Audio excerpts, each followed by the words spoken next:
Good morning, guys. Welcome to your Language Center. Today we're continuing our study of nouns. We know that a noun is a word that describes a person, place, thing, or animal. We know that those are common nouns because proper nouns start with a capital letter and they describe or are the important names of a person, place, thing, or animal.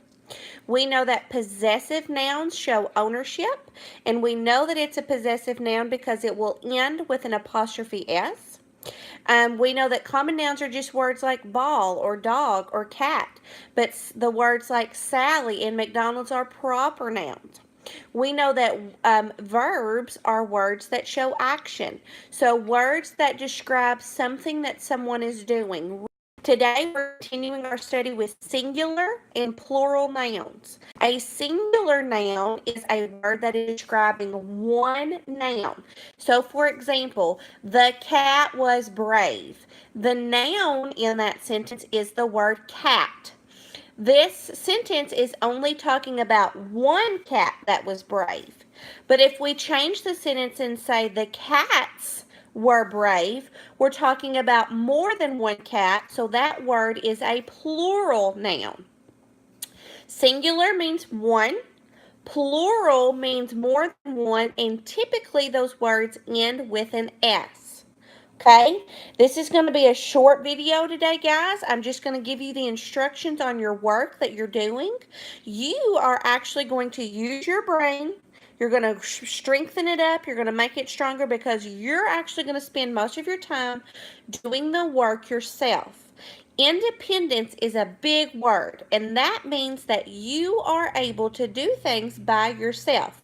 I want to see how smart you are. I don't want to know how smart my brain and your brain is working together. I want to know how smart your brain is. So that is why Miss Downey's going to give you the instructions today, but you're actually going to do the work. So you have a worksheet that says singular and plural, and it looks like it has some little campers on there.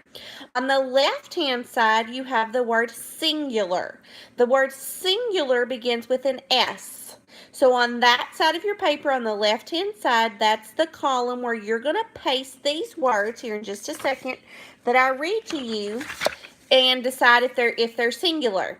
On the other side, on the next side, on the right side of the paper, those are where you're going to paste words that are plural. So words that are describing more than one. Okay, so you have that worksheet. Make sure your name goes on it, and it's going to go in the finish tray when you're finished. You also have this paper. This paper, which was stapled to the other one, you can rip it apart because you're actually going to cut these word boxes and you're going to paste them. Now, I told you a minute ago that the plural words or plural nouns typically, which means most often, end with an S. So a lot of these words, if you forget what they are or you're unable to read them, you can just look at how they're spelled.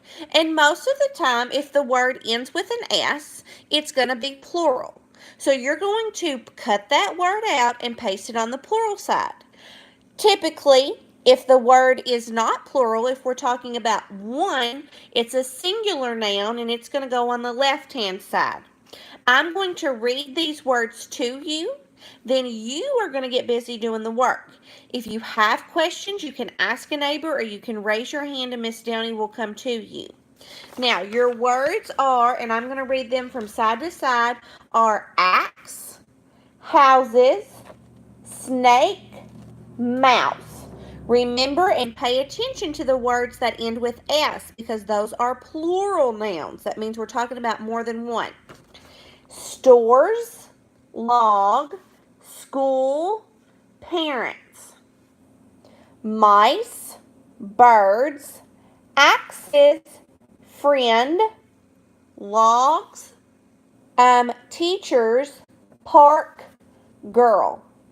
Now, you are going to cut on the dotted lines. I would suggest cutting out one word at a time, pasting it under the singular word column, which means that it's talking about one, or the plural word column where it's talking about more than one. Make sure your name gets put on the top of it. Throw your scraps away in the tidy tub when you're finished. Put your glue and scissors in the red caddy and get ready to switch or do whatever Miss Jenny has asked you to do next. To work on the Chromebook or to do whatever she's asked you.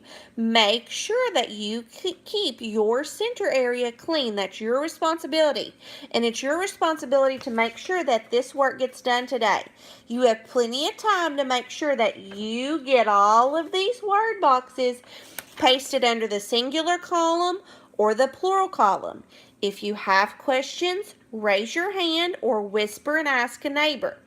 Look at the spelling of the words. Sound out the word if you don't remember what it is. If you don't know how it's spelled, look and see if it has an S on the end. And if it does, it's going to be a plural noun.